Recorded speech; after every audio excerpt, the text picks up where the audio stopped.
kuna mtu au watu wanajitambulisha kama wanajeshi wa jeshi la wananchi wa Tanzania.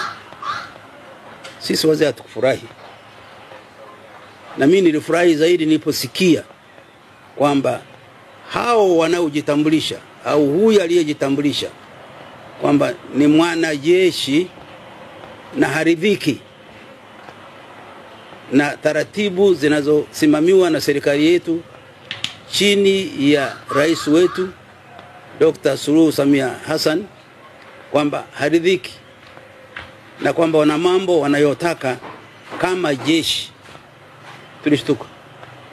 Lakini baadaye tulipopata statement hii tulifurahi kwamba wao wanajeshi wetu wanasema sivyo.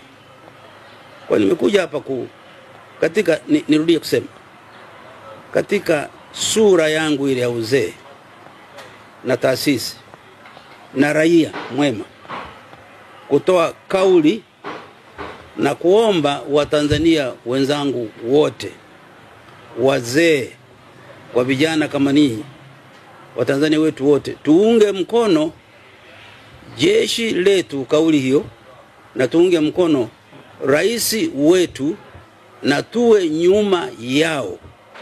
Rais akiwa commander in chief wetu, na jeshi letu linainda mali yetu na amani yetu na mipaka ya nchi yetu, na tusiruhusu hata kidogo watu wengine kutumbukiza humo siasa. Hilo la kwanza. La pili, jana tumeona sura ya huyo aliyetoa tamko. Sitaki kumtaja jina, lakini nadhani mnaye. Nilimuona ana ndevu. Pili, amevaa mpaka hapa nguo kama ya jeshi mpaka shingoni.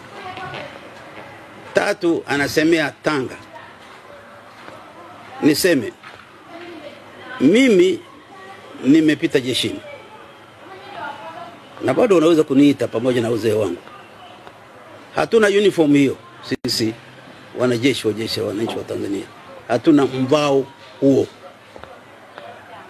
kwamba utakuwa Tanga joto alafu umevaa mpaka hapa.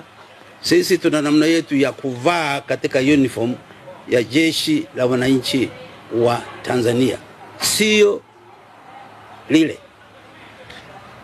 Kwa hiyo si askari, na kama ni askari ana jeshi lake jingine, silo jeshi la wananchi wa Tanzania. Na sipendi kuamini wala siamini kwamba ndani ya jeshi letu tuna watu wa aina hiyo. Sidhani, siamini kwamba watu wa namna hiyo. Jeshi letu ni jeshi letu la Tanzania, linaongozwa na rais wetu, linaongozwa na CDF, Chief of Defense Forces, ndiye anaendesha jeshi letu.